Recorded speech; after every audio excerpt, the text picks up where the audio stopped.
You are my universe and I just want to put you first. Buenas noches a todos y bienvenidos de nuevo a los que venís normalmente y a los que os habéis incorporado hoy al Club del Libro. Este es un club, es un evento que organizamos no todos los meses, pero con cierta frecuencia, sobre libros, sobre literatura. Y curiosamente nunca habíamos tratado sobre temas de cocina en este año, en el Club del Libro. Y nunca de temas de cocina. Mira, esta vez va a ser la primera vez, Dani. Soy pionero, ¿no? Vale. Vale, genial. Así que, pues nada. Y en este sentido vamos a dar la bienvenida a Daniel. Dani, no sé si quieres que te llame Dani o Daniel. Daniel es indiferente. Martínez, que es cocinero, pero también, ¿prefieres que se llame cocinero o chef? Cocinero. Cocinero. Entonces, al cocinero Daniel Martínez, que él me acabo de enterar que no es de Chipiona. Yo creí que era de Chipiona, sino que era de Sanlúcar. Pero que en un momento de su vida, creo que a los 20 años, me acabas de decir, se mudó con su familia a Chipiona y estuvo tan a gusto y está tan a gusto en Chipiona que allí está. Ahí es su cuartel general, como él dice. Aunque evidentemente debido a su profesión y a su pasión por la cocina y todo lo relacionado con ella, pues se mueve mucho por todo el territorio nacional. Correcto. No paras, lo que estás diciendo. No paro. Nada parado, lo cual es muy bueno. Gracias. Entonces, no solamente es cocinero, sino que además le encanta divulgar, le encanta enseñar, le encanta asesorar, también le encanta, pues no sé, organizar congresos de gastronomía o ser jurado en estos eventos también gastronómicos. Es decir, realmente pues está muy variada su actividad profesional. De hecho, pues tengo aquí una lista de un montón de cosas a las que se dedica. Él es docente del SEPE, el Servicio Español de Empleo Público. Seguridad de Empleo Público. Ahí desarrolla su actividad, pero evidentemente no solamente aquí en Andalucía, sino en todo el territorio nacional. Eso es correcto. Bueno, y además es docente y colaborador de la Universidad Camilo Castella, también del Instituto Andaluz de la Juventud, es asesor en diversos proyectos en la Bahía de Cádiz y un proyecto que me parece muy interesante, el proyecto Más 21 en Sevilla. Sí. Porque es que está dirigido a enseñar hostelería a las personas que tienen síndrome de Down. Correcto. Por eso se dice Más 21, pues sabéis que eso, el síndrome de Down se debe a una trisomía del cromosoma 21, eso es. Entonces, por eso le llaman Más 21. Más 21. Es realmente pues, una cosa que puede ser muy interesante. Sí, es muy bonito porque estos chicos tienen sus necesidades especiales, pero son muy buenos aprendiendo y son obedientes y captan rápido el concepto y lo hacen genial. Y además muy cariñoso, ¿no? Sí, también. Sí. Bueno, pues ese proyecto también lleva y luego pues también colabora con varias universidades españolas, también iberoamericanas, creo. Sí. No para por lo que veo.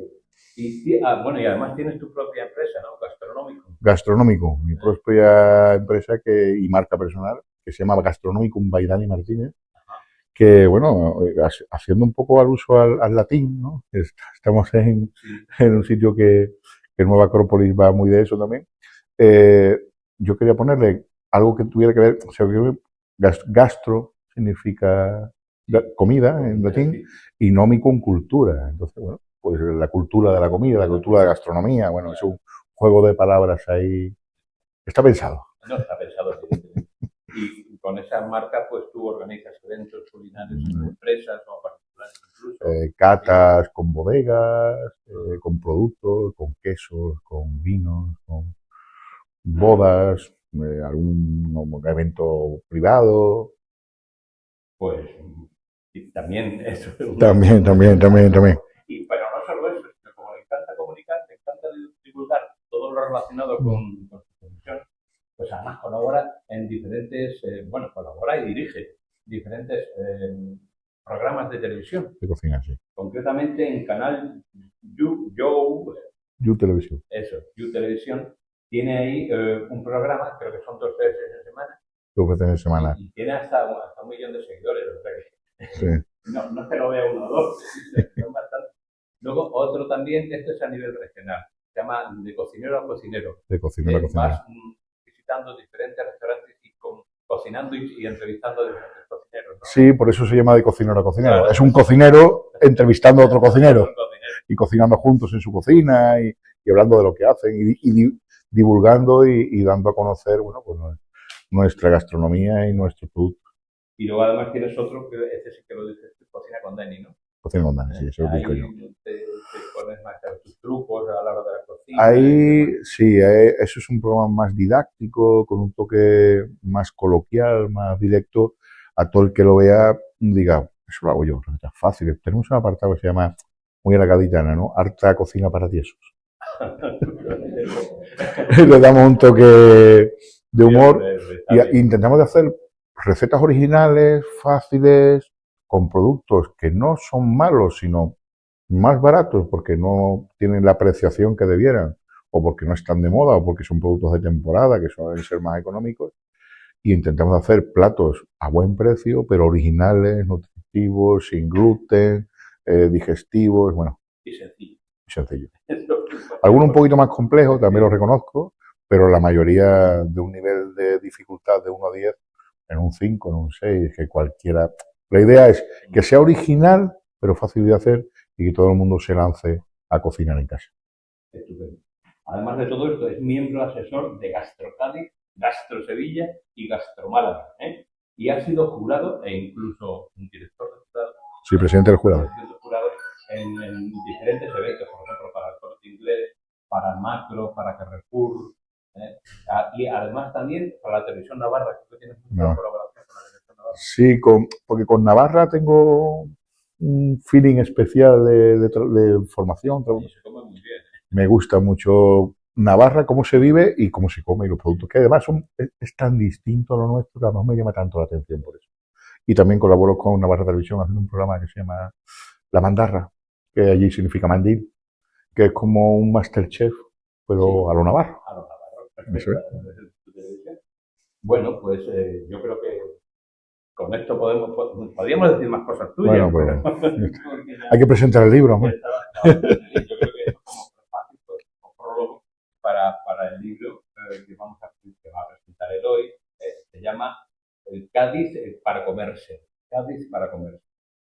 Evidentemente trata de comida gaditana, pero no solo de comida tradicional, la forma tradicional de hacer comida en Cádiz, sino que le da un toque especial más vanguardista a este tipo de cosas. Sí, pero además el libro no es solo un libro de cocina, de recetas y ya está. La idea de Cádiz para comérselo, que nació hace ya tiempo, tiene una parte histórica, que hablamos del producto, de la historia de los productos. Nadie consideraría la cocina gaditana sin tomate. Pero hubo una época en la que aquí no había tomate. Pero, sí. Claro, el atún con tomate no existía. Porque no había tomate. Pero sin la patata, pues tampoco se lo contempla nadie. Y entonces, y claro, ¿y de dónde viene el aceite? ¿Y quién lo trajo? Y el tema del vino de Jerez, es decir, aquí todo el mundo sabe que hay vino de Jerez, pero ¿cómo empezó esto? ¿Quién fue el primer pueblo que trajo la vid? La sal, algo tan importante, cuando me preguntan, pues para ti, ¿cuál es el ingrediente? Pues la sal. Una cocina sin sal no tiene chicha. Y la sal, si mal no me equivoco, la trajeron los fenicios, los romanos. Bueno, acuérdate que a los romanos, a los soldados romanos, Le pagaban en por sal. por eso se le llama Salario. Por eso se le llama La sal hubo un momento que valía más que, o sea, no había dinero, lo que valía dinero era la sal. Claro. Entonces, pues hablamos de todo eso también lo contamos. El aceite de oliva. Pues lo has escrito Con Sebastián Tirado. Sí, Sebastián Tirado es un amigo mío que es empresario, es de Chipiona, es el que pone un poco la parte histórica, la parte menos gastronómica, Sí. habla de los productos y yo pongo todo lo que es la parte gastronómica, los maridajes, las recetas y los danitrucos que también hay, los vídeos, y entre los dos hacemos un tándem bueno, sí, hacemos un tándem que ha salido esto. Hemos parido Cádiz para comérselo. Pues además lo has presentado últimamente en Fitur. En Fitur. último Fitur, que se ha celebrado del 22 al 26 de enero Sí, en la hace IFEMA de Madrid. 2 semanas, ¿no? Sí, Dos. creo que el día 24 lo presentaron Miércoles, en el stand de Andalucía, ¿no? Sí, en el stand de Andalucía, en el escenario de la Diputación de Cádiz, del patronato. Bueno, el patronato también se lo hemos puesto votando, llamándose Cádiz para comérselo, que nos diga el patronato, Dani, preséntalo aquí. Es que se lo hemos puesto fácil, no había que, pero es verdad que nos han dado la oportunidad de presentarlo en Fitur y lo hemos presentado y hemos estado hablando allí de nuestro libro y al final bueno, lo que hay que hacer es darle promoción y creo que apoyar a todas las personas que se dedican a hacer este tipo de cosas, ¿no? Pues además de presentar en Fitur, también lo va a presentar hoy Aquí en Nueva Acrópolis. Así que adelante. Dani. Gracias. Hola.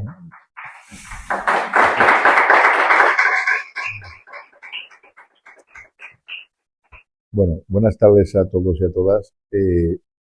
Yo no quiero que esto sea un monólogo mío. Si alguien quiere preguntar, por favor, estamos en una reunión prácticamente entre amigos. Quiero que colaboremos y que todas las dudas que tengáis, aquí estoy para responderlas. Ya no solo del libro, sino de curiosidades que queráis de cocina o incluso si queráis una receta, ¿no? Hablando un poco del libro, como le decía antes a Jesús, el libro es un batiburrillo de cosas que al final el libro tiene una parte histórica, tiene una parte técnica, tiene una parte didáctica también, porque todo el mundo disfruta comiendo y cocinando, o casi todo el mundo, porque cocinar a todo el mundo no le gusta, pero comer yo creo que le gusta a todo el mundo. Y tiene una parte también técnica, es un libro 2.0 que tiene códigos QR con los vídeos de las recetas, que está la receta en papel, en foto, y luego está el Danitruco también, que el Danitruco o a veces un truco de cocina, a veces una pequeña técnica, o a veces es una curiosidad del producto que estamos hablando, del atún de Almadraba, por ejemplo. Y entonces está el Danitruco, la receta, el maridaje. Maridamos cada plato con un vino distinto del vino de Jerez. Pues venimos, ¿vale? Nosotros creemos que le viene mejor. Y hablamos de dónde viene el tomate, que el tomate en su momento vino como planta ornamental aquí a la península, porque claro, es una planta muy bonita, muy aromática, las flores amarillas que da el tomate, y los nobles se las regalaban a sus mujeres, hasta que en uno de los viajes nos dimos cuenta que allí lo cultivaban y se lo comían, y dijimos, uy, pues esto allí, eso ha evolucionado tanto 500 años después, que hay más de 4.000 variedades de tomate, hay recetas de tomate, pues la que y yo creo que ya no solo la cocina española, gaditana, la cocina europea sin tomate no tendría cabida. Entonces hablamos de los orígenes del aceite de oliva, de la sal. Hay recetas que son más sencillas, otras que son más complejas.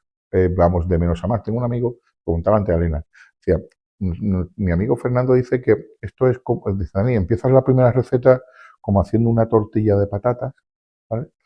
Y luego la última es casi con la espada de Luke Skywalker, ¿no? Digo, bueno, es progresivo, hay más dificultad, menos, para todo, asequible a todos los niveles de cocina. Tiene el código QR, en el que hay un vídeo que está alojado en YouTube, que explico la receta. Y dentro de la receta no solo explico la receta en un vídeo tipo Aliñano, en la cocina, en el programa de cocina que yo tengo, el mismo formato, sino que cortamos la patata así, y esto se llama tronchada, o la cebolla brunoise, mire, pues explicamos las técnicas, el nombre profesional, por qué si cortas el ajo picado o en láminas cambia de sabor, porque si la cebolla la vas a consumir cruda hay que cortarla de una forma o de otra para que sea menos ácida, y todo ese tipo de cosas también las explico, aunque lo explico también en el libro, también en el vídeo, ¿no? Entonces, claro, hay una parte didáctica y que lo puedes poner en el móvil, en la tablet, en el PC, y mientras estás haciendo la receta estoy yo ayudándote y explicando pause, a ver, que las nuevas tecnologías dan esta facilidad que no teníamos hace, pues no tanto, 10 años, hace 5, esto ha ido muy rápido todo. Y entonces un libro 2.0 en el que tiene códigos QR, que habla, los Danitruco también tienen códigos QR que también están alojados, que hay vídeos, que lo tienes en texto, lo tienes en vídeo. Maridamos todos los platos con vinos de Jerez, amontillado, palo cortado, oloroso. Además de que hablamos del vino de Jerez, hablamos de por qué maridamos cada plato con... Y la receta también, vamos a ver, es que Dani, el atún El tataki de atún no es gaditano, que yo digo, ya, ya. Pero bueno, el atún sí. Y yo es que hago el tataki de atún, que es una técnica japonesa. Se marca el atún y se sumerge en soja durante 24 horas para que absorba. Yo en vez de en soja lo sumerjo en manzanilla de Sanlúcar, con hierbabuena, con anís estrellado y le doy otro rollo más gaditano, como yo digo, ¿no? O unas berenjenas en tempura con salmorejo y un huevo frito. Que ese es sencillo. Lo extra que tiene, lo nuevo, lo diferenciador que tiene ese plato es que es sin gluten completamente. Y lo acompaño de un paté de altramuces. Algo tan nuestro como un paté de altramuces, que es un paté de los altramuces trituradito con unas aceitunas verdiales y un poquito de queso crema. Y entonces yo lo acompaño, pero que ese paté, para una tostada por la mañana, todo el mundo está con la manteca de jamón y el paté de jamón, el paté de jamón yo, que estábamos de moda, ¿no? Pero que un paté de altramuces y algo más nuestro y más andaluz, un altramuz, todo está aquí, y todo el mundo se piensa, porque además el altramuz es un superalimento, que también lo contamos, tiene mucha vitamina K, tiene mucha vitamina C, es antioxidante, entonces es un producto que lo tratamos aquí como cosa de barrer, le damos patada, pero que tenemos que, yo es que eh, soy un defensor de la gastronomía andaluza y sobre todo gaditana y de nuestros productos, y porque que creo que no, nos creemos, tenemos un complejo de inferioridad los gaditanos a nivel gastronómico, ¿eh? Con respecto al resto de España o de Europa, que es que, porque cuando uno sale por ahí, lo que todavía, ya no tanto, pero tiene su explicación científica también, ¿eh? Tiene su explicación histórica, mejor dicho. Porque aquí los andaluces como que lo que hacemos es freír pescado y el chiringuito y gazpacho y salmorejo y ya está. Porque de hecho, a los calamares fritos le dicen calamares a la andaluza, en Navarra, por ejemplo. O sea, que lo que hacemos los andaluces es freír pescado, perdona, no hay que fritura, no somos así. Pero claro, también pasa que Cataluña, Aragón, País Vasco, Navarra, estaban a 20 kilómetros de Francia, están a 20 kilómetros de Francia. Todo esto que conocemos hoy en día de la revolución gastronómica, también lo contamos, los restaurantes que hoy conocemos hoy en día, esto empezó en Francia, con la revolución francesa. ¿Por qué? Pues porque el cocinero del duque, el cocinero del noble, que al noble le cortaron el cuello, lo dejaron sin jefe. De un día para otro dijo, ahora no tengo trabajo, ¿qué hago? Pues con la Revolución Francesa, los cocineros, los mayordomos, los maîtres de la nobleza se quedaron sin trabajo. Y empezaron a montar las primeras casas de comida, empezaron a montarse por su cuenta, empezaron a montar las primeras tabernas. Y ahí inició la hostelería que conocemos hoy en día, en Europa. Entonces, claro, Francia estaba muy cerca, la Revolución Gastronómica Francesa, la Nouvelle Cuisine famosa, también estaba muy cerca de Cataluña, de Aragón, por eso el primer estrella Michelin fue, tener 3 estrellas Michelin fue el restaurante Arzac, en el 70 y algo. Estaba muy cerca. Martín Berazategui, el día que cogía de descanso, se iba a Francia a aprender pastelería. Alguien que viva en Cádiz no puede ir a Francia a aprender pastelería en un día. Claro, entonces lo teníamos más lejos. Aquí ha llegado ya, 30, 40, 50 años después. Los franceses han sido number one en gastronomía europea, por lo menos hasta hace muy poquito. Pero es verdad que los españoles tenemos mejor despensa. Y nos hemos puesto las pilas. Y le hemos adelantado por la izquierda y le hemos quitado hasta las pegadillas. Porque ahora la mejor chef del mundo es española, que es Carmen Ruscalleda. El mejor chef del mundo es español, que es Jordi Cruz. El mejor restaurante del mundo es español. La mujer con más estrellas Michelin del mundo es española, que es Carmen Ruscalleda también. El hombre de habla latina, el cocinero de habla latina con más estrellas Michelin del mundo también es español, que es Martín Berazategui. Ya hay restaurantes con 3 estrellas Michelin en Cádiz. Hay cocineros como yo, que ya no cocinan, como yo digo, que hacen también un montón de cosas y presentamos programas de cocina a la tele y trabajamos por toda España. Entonces, el mundo de la gastronomía ha cambiado. Cádiz ha puesto las pilas también.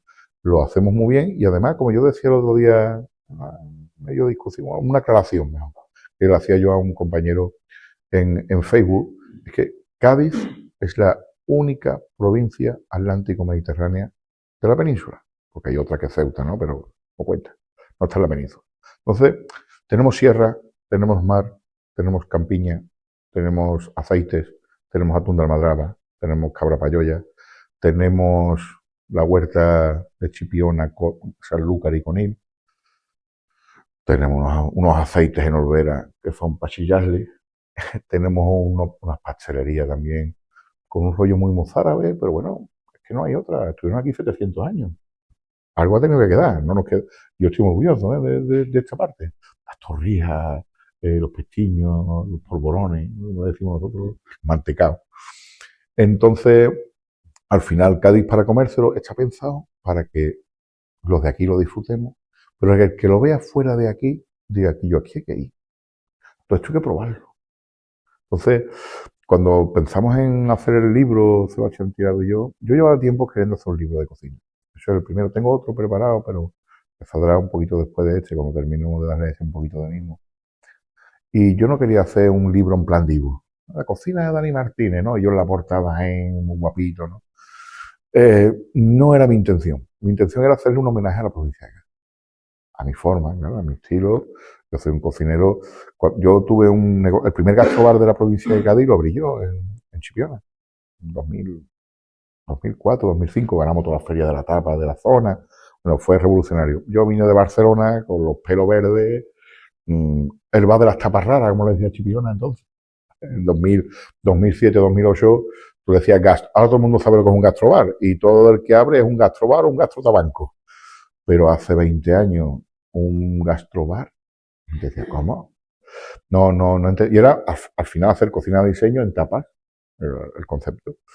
Entonces, bueno, pues ahí hechos a mi forma, porque a mí me gusta fusionar la cocina de los bambitos, como dice nuestro amigo Pepe Monforte, la cocina de las abuelas de toda la vida, pero con un toque actual, ¿vale? Entonces, bueno, pues, también me gusta una buena sopa de tomate, pero bueno, una sopa de tomate, hacemos una pellada y corre, bueno, pues mejor la ponemos en un vasito de metacrilato, le ponemos una gambita, una hojita de hierbabuena crujiente y le damos otro rollo, ¿no? O con un gel de hierbabuena. Entonces, al final, los platos de toda la vida, como he dicho antes, una berenjena en tempura, que lo hacemos en mil hojas con salmorejo, con un paté de altramuce, sin gluten, sin lactosa, hipoalergénico. También tenemos muy en cuenta el tema de la alergia alimentaria dentro del libro. Y bueno, y tenemos dos recetas que hacemos también homenaje al quinto centenario, ¿no? La primera vuelta al mundo salieron de Sanlúcar, que está en Cádiz, y claro, también coincidía con el 2019-2020, con el último año del centenario de la Vuelta al Mundo, y un día sentado con Sebastián hablando y en su chiringuito, dice, hacemos alguna receta, pero claro, pero Jesús, ¿qué harían esta gente en el barco? Digo, pues, vamos a dar una vuelta, Sebastián. Y entonces, por ejemplo, una de las ensaladas que se llama la ensalada del Bauprés, el Bauprés es una red que lleva la proa del barco delante, porque cuando los peces voladores y esos zartas se quedan ahí, los marineros lo secan, ¿no? Y luego se lo comen. Queda bien el pescado seco también, mucho. Y digo, pues vale, llegarían a las Molucas, llegó el Cano ya, pobre, ya Magallanes no estaba. ¿Qué tendrían? Pues le quedaría en las bodegas a esas alturas del viaje, garbanzo que no se estropea, algo de vino de Jerez, algún ahumado, algún pescado seco. ¿Qué encontrarían allí?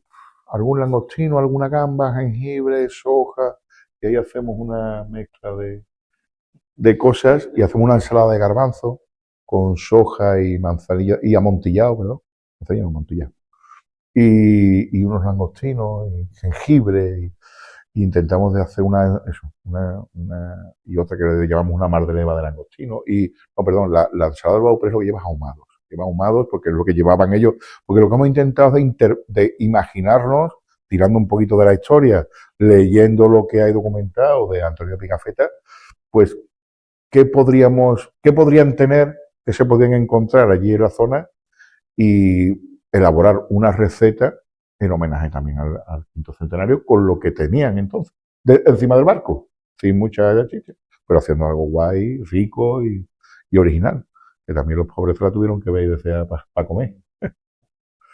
Así que creo que he resumido todo el contenido del libro lo más que he podido, sin extenderme mucho. Y con todo lo que ha contado tú al principio.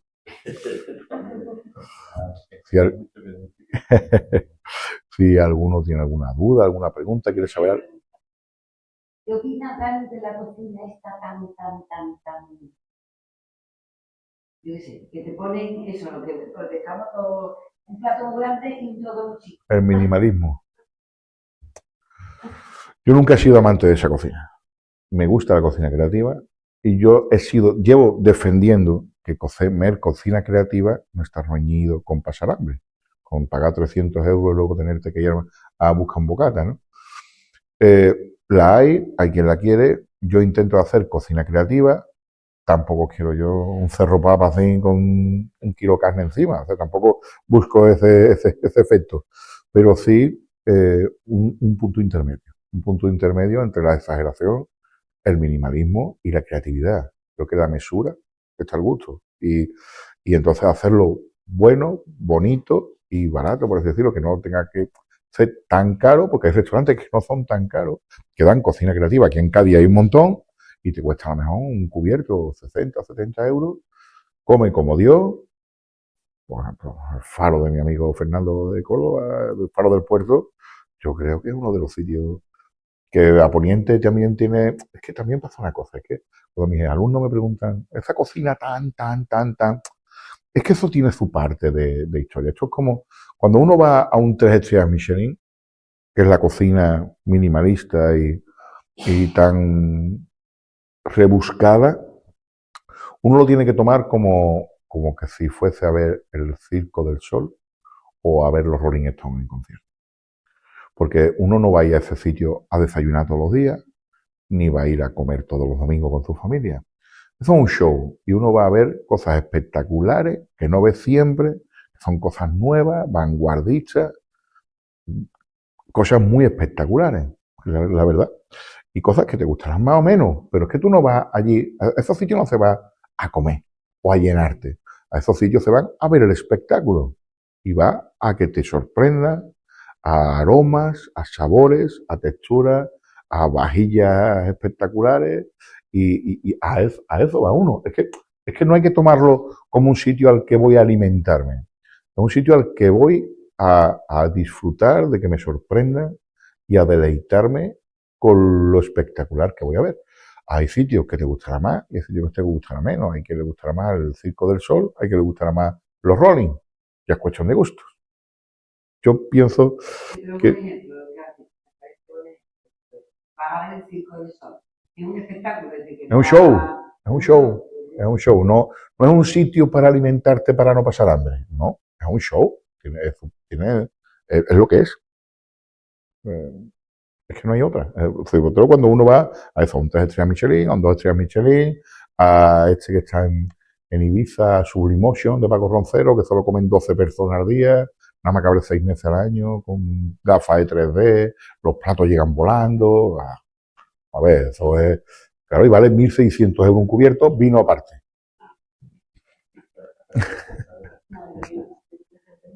Pero claro, dígame. Yo recuerdo que mi abuela decía que la comida tiene 4 reglas, que son el ajo, la cebolla, el tomate y el pimiento. ¿Tú qué piensas de eso? Yo le pondría una más, el aceite de oliva. Yo pienso que el fondo es la base de todo. O sea, tú no puedes hacer una carrillada con un chutney de manzana y una reducción de vino tinto si no sabes hacer un fondo de una carrillada, tío. A ver, si tú no sabes hacer un buen potaje, ¿cómo va a hacer? No, unos rollitos de pringá con una deconstrucción. Pues, con la tapa con la que yo gané la primera feria de la tapa, que yo me presenté, rollitos de pringá con crema de garbanzo y aceite de pimentón dulce. Vale, pero para que eso salga bueno, tú tienes que saber hacer un buen potaje. Si tú no sabes hacer un potaje, no puedes llegar al siguiente nivel. O sea, tú no puedes hacer una obra de arte si no sabes dibujar. ¿No? Pues esto es igual. O sea, la base es la base. El pimiento, el ajo, la cebolla, el tomate.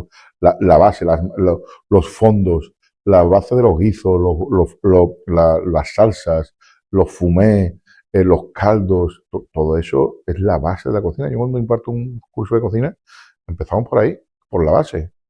Preelaboración, conservación y bases. Cómo se limpia un pescado, cómo se corta una cebolla, cómo se conserva y cómo se hace la base de todo.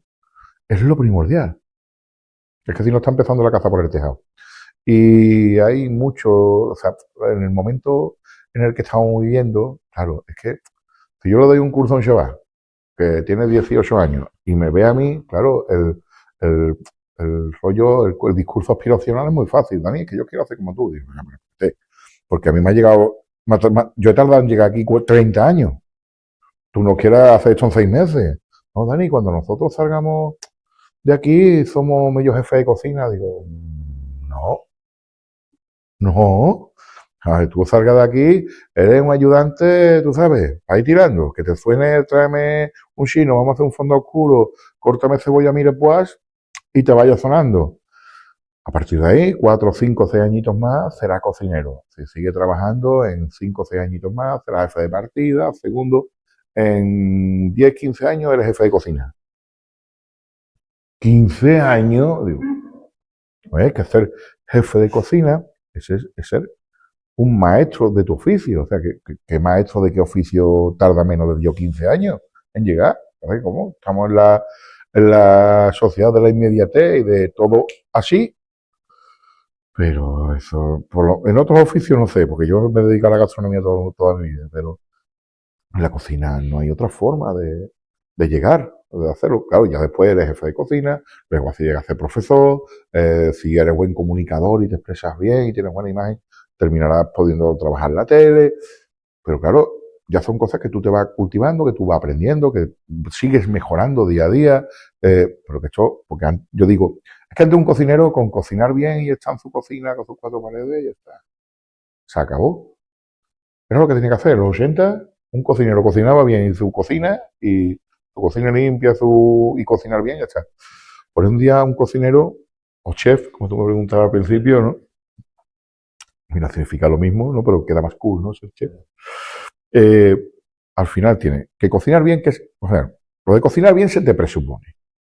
Y el cocinero, cocinera. Tienes que tener buena imagen, tienes que saber expresarte bien, tienes que manejar nuevas tecnologías, tienes que saber de TikTok, de Facebook, de Trending Topic, de edición de vídeo, de edición de audio, tienes que ser creativo, tienes que tener un poquito de dominio del léxico, tienes que saber manejar el paquete de Office, porque hoy en día ya los pedidos, los horarios, todo está en digital. Tienes que manejar bien el ordenador, tienes que saber de escandallo, tienes que saber de cuentas, tienes que saber de pedidos, tienes que saber de proveedores, tienes que saber de APPCC, tienes que saber de higiene alimentaria, tienes que saber de alergias alimentarias, tienes que saber de nutrición, porque la sociedad ha evolucionado y las necesidades que hoy se le pide a un cocinero o cocinera que no se le pedían hace 20 años, se le piden, se le exigen porque son necesidades que ha creado la sociedad. Porque lo de las alergias alimentarias, lo de la cocina sin gluten o sin lactosa o sin huevina, ni se contemplaba hace 20 años porque no sabíamos que existía. Entonces, pues esto es lo que hay, a ponerse las pilas y a trabajar, igual que o eres un carreaplatos o eres un camarero, pero que un camarero no es carrear platos. Un camarero tiene que tener buena imagen profesional, buena imagen personal, tiene que al menos hablar 2 idiomas, tiene que expresarse bien, tiene que ser educado, tiene que saber de protocolo, tiene que saber de vinos, tiene que saber de gestión de personal, de recursos humanos, de control de escandallos también, tiene que saber de cafés, tiene que saber de quesos, de jamones, que todo eso nadie lo piensa. Eso es ser un buen camarero, y a eso no le falta trabajo. Y ser un buen cocinero también. Ahora, como yo digo, hierve agua y carrea plato, vale cualquiera. También es un sector que, bueno, pues es como un poco los músicos. Cuando todo el mundo se lo está pasando pipa, tú estás ahí dándole fuerte. Entonces, claro, cuando todo el mundo se lo está disfrutando, tú es cuando más trabajas. Y claro, pues te tiene que gustar mucho, estar muy apasionado y, y aguantar el tirón. De hecho, yo mismo lo he vivido por mí. O sea, yo hasta que tuve a mi hijo, tenía un chip, nació mi hijo y me coincidió con conocer el mundo de la formación y dije yo, aquí está el filón. No porque me guste más formar, que me encanta, sino porque la formación me da una calidad de vida que no me da estar entre fogones. Y es que estoy viendo nacer a mi hijo en la cuna. Es que llego y está durmiendo. Me voy y está durmiendo. ¿Cuándo participo yo de la vida de mi hijo?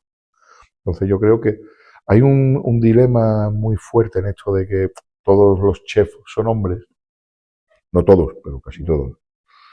Y yo tengo mi propia teoría. Además, eso es algo que no sé si me vais a preguntar, pero ya lo suelto yo, que creo que es bueno soltarlo. Sí, sí, yo tengo esto es mi propia teoría, ¿eh? Yo no sé si pero yo tengo mi propia teoría por lo que yo he vivido, por lo que yo he experimentado. Yo estaba con compañeras que valían mucho y que yo de hecho siempre he dicho que la mejor segunda, o sea, la mejor mano derecha que yo he tenido siempre en una cocina ha sido una mujer, ¿no?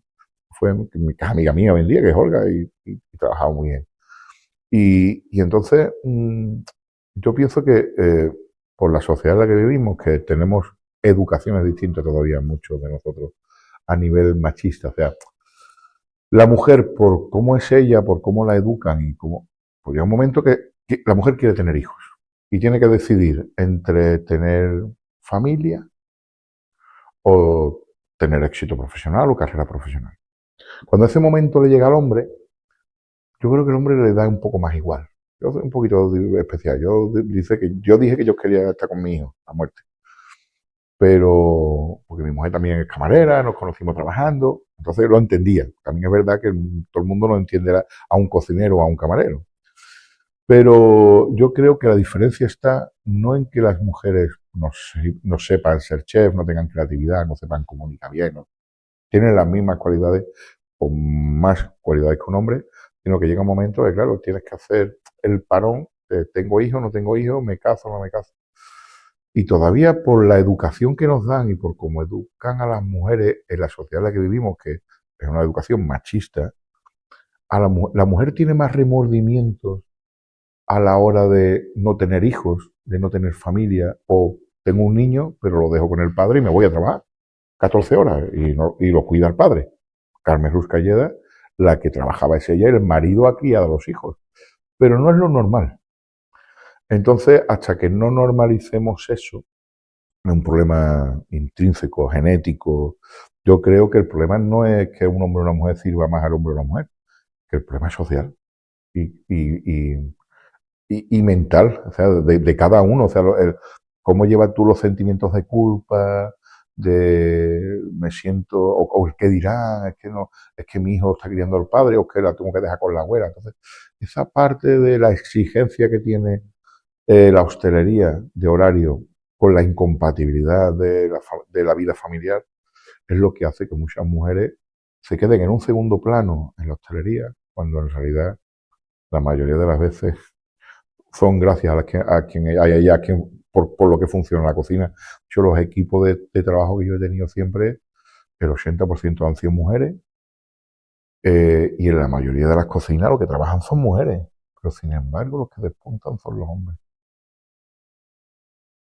Es la realidad, ¿eh? En los equipos de los restaurantes, hasta los estrellas Michelin, si tú cuentas de los 20 que hay, 15 son mujeres y 5 hombres. ¿Y cómo el chef es hombre y no mujer? Si por estadística deberían llegar más mujeres que hombres, ¿no? Porque las mujeres llegan un momento que, esto es mi opinión personal, ¿eh? Yo no hay ningún estudio que lo demuestre, pero me dais la razón, ¿no? Sí, ¿no? Vale.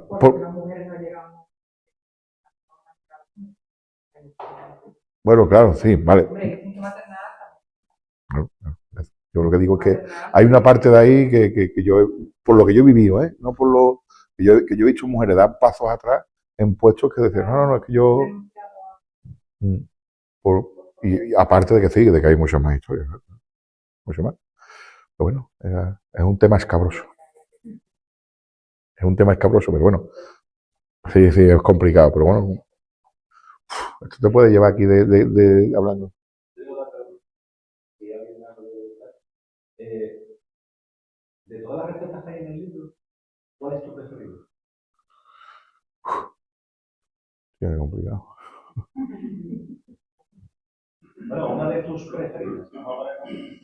Mira, pues en realidad, y no es de la más preferida porque, porque es la que más me gusta de comer, que también está muy buena de comer.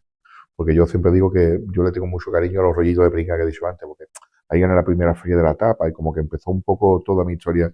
Pero hay un plato que es una receta, que también es uno de los primeros programas de cocina que grabé, es la milhoja de berenjena con el salmorejo y el paté de altramuces, y que es sin gluten. porque yo hago tanta cocina sin gluten porque mi hijo es celíaco. Decía yo que hablaba mucho de... Claro, y entonces yo no conocía la problemática del gluten hasta que mi hijo nació y nos dimos cuenta del tema del gluten y de lo importante y de lo complicado que es encontrar productos y encontrar restaurantes que cocinen platos sin gluten. Hoy en día ya, por suerte, casi todos los cocineros y los restaurantes se han puesto las pilas, pero ha habido épocas en las que he estado en una cocina y diciendo, Dani, hay un rarito de eso que no puede comer gluten, hazle tú de comer. ¿No? Entonces, no es un rarito, tío, una persona con una enfermedad, una intolerancia, ¿no? Una alergia fuerte y se puede morir si se come algo que no debe. Vamos a ver. Entonces, ese plato yo se lo hice a mi hijo y de ahí evolucionó hasta la receta esa y luego esa receta también la llevamos a Andalucía Savoy y ha dado mucho de sí esa receta, pero aparte también porque como que le tengo mucho cariño porque es una receta que marcó un antes y un después en mi vida profesional, pero en mi vida personal también. Me hizo pues, la comida sin gluten, el trabajar de profesor. Mi hijo me puso las pilas en muchas cosas. No es la que más me gusta de comer, sino que es la que más cariño le tengo. Y la que más me gusta de comer, hago un brownie que lo hago con Pedro Jiménez.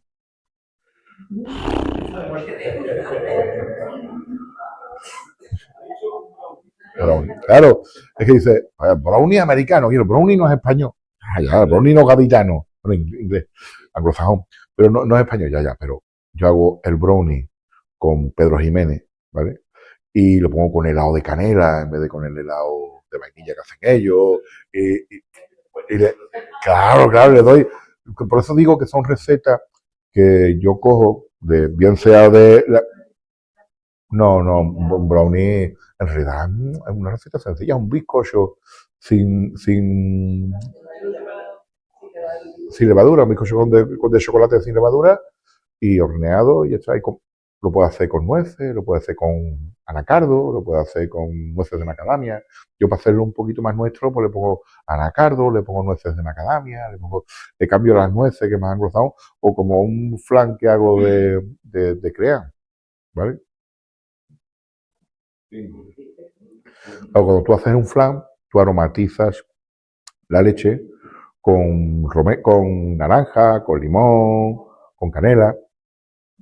Yo lo aromatizo con romero, anís estrellado y un chorrito de cream.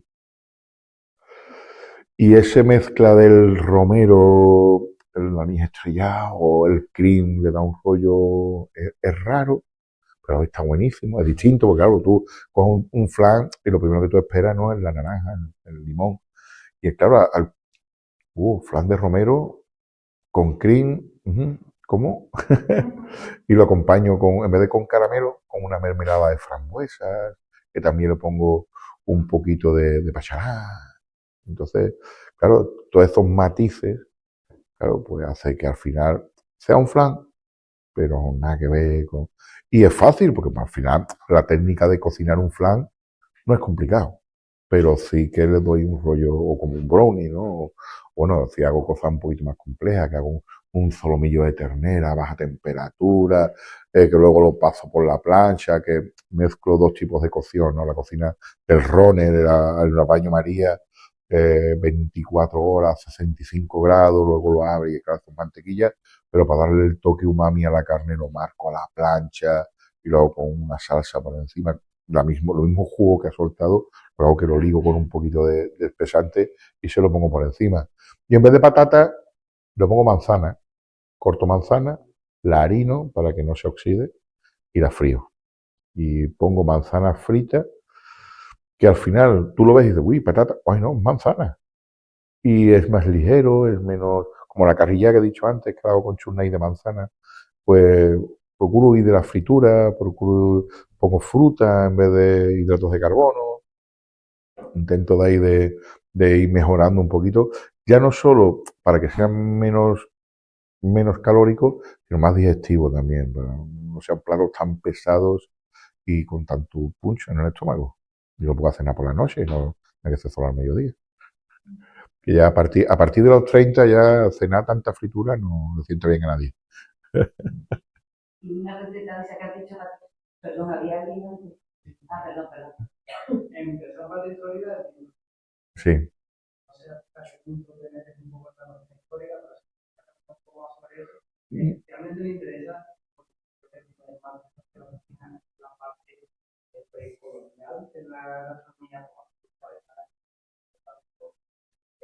y me gustaría saber si alguna vez les ha pedido cocinar un plato histórico de la región y si no, pues debería, porque no me pues la parte histórica, como dices, no entramos dentro de esa parte histórica de platos históricos y de dónde vienen y por qué. Intentamos de la parte histórica, hablamos de dónde vienen los restaurantes, de dónde vienen los productos que utilizamos hoy en día, pero no nos metemos en recetas en concreto, ¿vale? Y no me lo había planteado nunca, pero es algo que es verdad, y el tema del precolombino, ¿qué es lo que había aquí antes de que trajéramos el tomate, la patata? ¿Aquí qué comíamos, Guillo? Es verdad, pues no me lo había planteado, no me lo había planteado, está muy bien. Y porque claro, aquí habría mucho mozárabe, había mucho fruto seco, mucha miel, porque sí es verdad que me he metido en hacer cosas con comida kosher, que van muy por ahí, pero no he profundizado, no me ha dado nunca por ponerme a profundizar en qué había antes del descubrimiento. Y eso, pues, es algo que me ha gustado. No es que no me haya planteado nunca, entonces, estoy siendo totalmente honesto. Es algo. No, pero está muy bien, porque claro, nosotros cuando hablamos de la parte histórica, claro, todo, es que casi todo de lo que hablamos, no en el libro, es que cuando hablamos de gastronomía, ahora que tú lo has preguntado, parece que antes del descubrimiento no existía España, no se comía, no existía nada, o sea, ¿no? Claro, que otra vez se está poniendo de moda, ¿no? También de allí, también. Aquí, claro, de receta mozárabe sí hay mucho, sobre todo de repostería, pero y ya no de romana, yo creo que él va más a la Edad Media, ¿no? Antes del.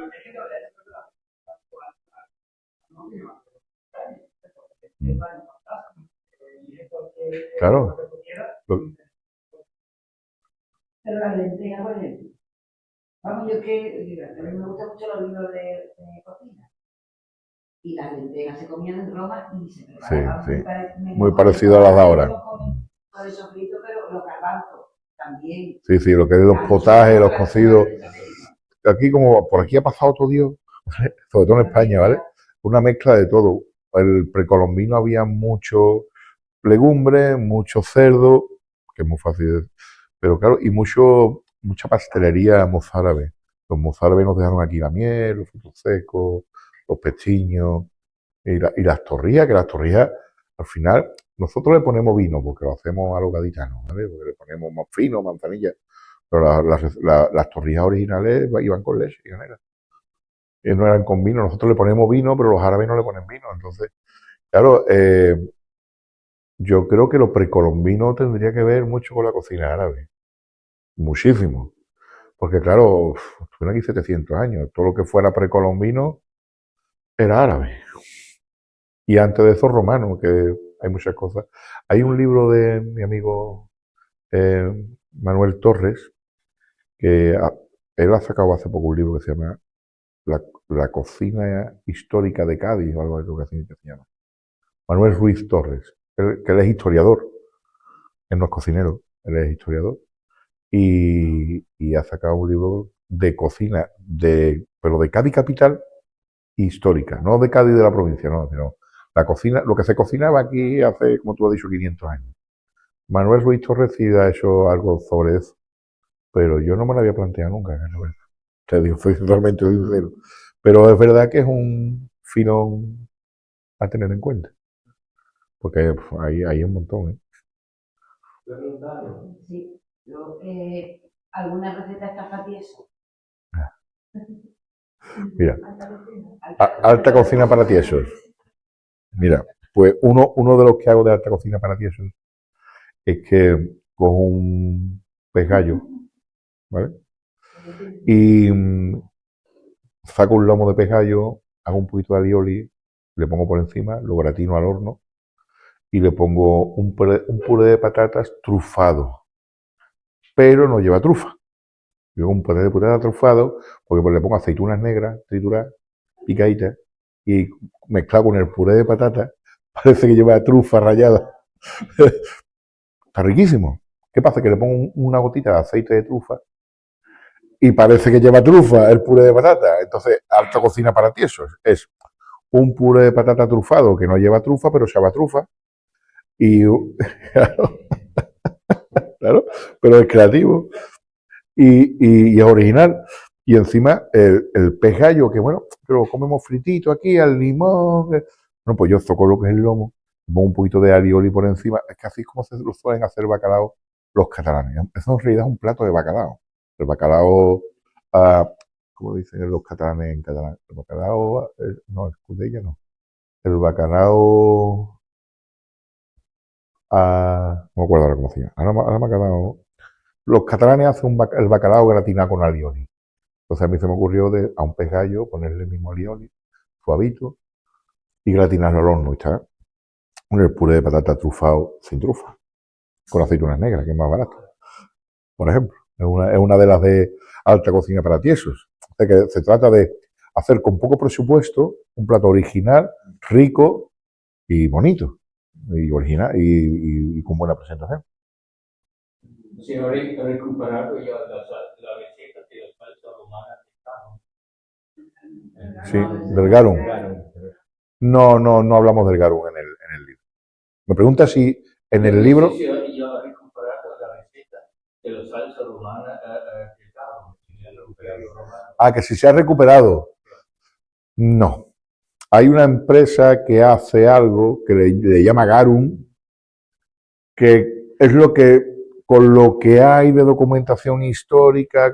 Nosotros creemos que el garum era así, pero creemos que el garum era así. Pero claro, no hay una certeza científica al 100%. Hay una empresa que lo comercializa, no me acuerdo cómo se llama.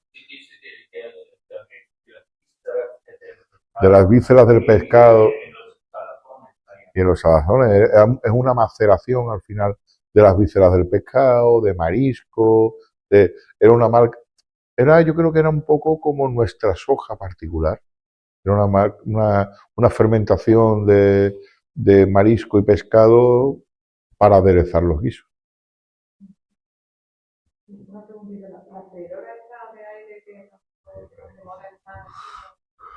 Eso es un horno.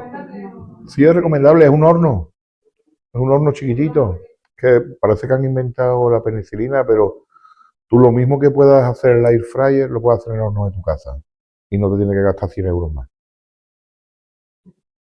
O 200, 300, lo que valga, no sé cuánto vale. Yo no la tengo, que no la quiero. Yo tengo horno en mi casa, además tengo un horno que tiene aire. Y hoy en día casi todos los hornos de casa, hubo un tiempo que no, pero ya tiene un ventilador. Y todo lo que tú haces en el air fryer, lo puedes hacer en el horno de tu casa. Acaban de no, es que el consumo es menor. Claro, el consumo es menor porque hace 2 kilos. No, a ver, pero en el horno puedo hacer yo lo que me dé la gana y cabe todo lo que yo quiera, ¿no? Un air fryer está bien para un sortero, para una sortera, que a lo mejor diga, voy a salita para mí nada más. Pero nada más que seáis 3, ¿no? Está bien, está bien. Esto es como la Thermomix. La Thermomix merece la pena comprarla para una casa. Pues yo considero que no. La Thermomix es un triturador muy potente, que en una cocina es como tener un pinche de cocina más, pero gastarte 1.200, 1.500 euros para hacer salmorejo. Hay unos vasos trituradores que valen 50 euros, que son tremendos. Esto depende del uso que uno le dé. Es lo que hace el air fryer, convención de calor. Es lo mismo que hacen los hornos de las cocinas, los Rational, y lo mismo que hace el McDonald's. El McDonald's, cuando tú, si te has fijado, cuando tú vas por las alitas, las metes en un cajoncito que lo metes en un sitito y luego salen las alitas hechas perfectas. Eso es un air fryer, sino que más industrial. Es horno de convención de calor por aire. Es sano, ¿eh? No es utilizar menos aceite, pero que el mismo resultado lo da el horno de tu casa, que ya nadie lo usa. También es verdad que limpiar el horno más engorroso que limpiar el air fryer. Entonces ya depende de tus necesidades, pues tú decides qué usar. Bueno, pues yo creo que ya has dado bastantes explicaciones y que ha ilustrado en la cocina bastante, Gracias. a lo cual te lo agradecemos. Muchas gracias. Y yo creo que podemos ya terminar. ¿Dónde vamos a ir a comer? Muchas gracias.